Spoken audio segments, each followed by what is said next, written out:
देखो, मैं मानता हूँ बहुत सारी चीज़ें हमारे हाथ में नहीं होती, हम नहीं कर सकते हैं। हमें नहीं पता होता है कि हमारे जीवन में नसीब, भाग्य, ईश्वर की भूमिका कितनी है।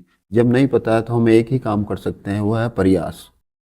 हम मन लगाकर कोशिश ही कर सकते हैं और वही हमारे हाथ में होती है। कई बार हमसे हमारी गंदी आदतें, किसी के प्रति लगाव नहीं छूटता है, उसे हम अपने साथ लेकर बैठे रहते हैं और वो हमें दुर्बल बनाता है। कभी कभी जिंदगी हमें वो सब नहीं दे पाती जिसकी हमने उम्मीद की थी। कभी कोई सपना अधूरा रह जाता है, कभी कोई रिश्ता अधूरा रह जाता है, कभी किसी की याद इतनी गहराई से रूह में बस जाती है कि छोड़ना मुश्किल होता है।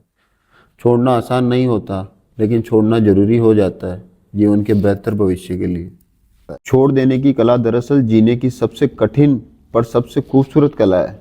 यही वह पल है जब तुम अपनी लड़ाई किसी और से नहीं बल्कि अपने दिलो दिमाग से लड़ते हो। तुम्हारा मन बार बार वही चीज़ें पकड़ना चाहता है जिसे अब जाना चाहिए, और तुम्हारी आत्मा कहती है अब बस करो, अब खुद के लिए जीना शुरू करो। छोड़ना मतलब हारना नहीं होता है। अक्सर लोग सोचते हैं कि किसी को या किसी चीज़ को छोड़ देना मतलब हार मान लेना है। पर सच तो यही है कि छोड़ना हार नहीं बल्कि हिम्मत होती है। क्योंकि जिस चीज़ से तुम्हारा लगाव होता है उसे छोड़ने में सबसे ज़्यादा दर्द होता है, लेकिन वही दर्द तुम्हें बदल देता है और वह दर्द तुम्हें मजबूत बनाता है। छोड़ देना कमजोरी नहीं, ये उस समझ का प्रतीक है। अब ये रिश्ता, ये सोच, ये हालात मेरे काम के नहीं रहे, और जब ये तुम समझ जाते हो तब तुम अपने अंदर की शांति की ओर बढ़ते हो। जय श्री राम।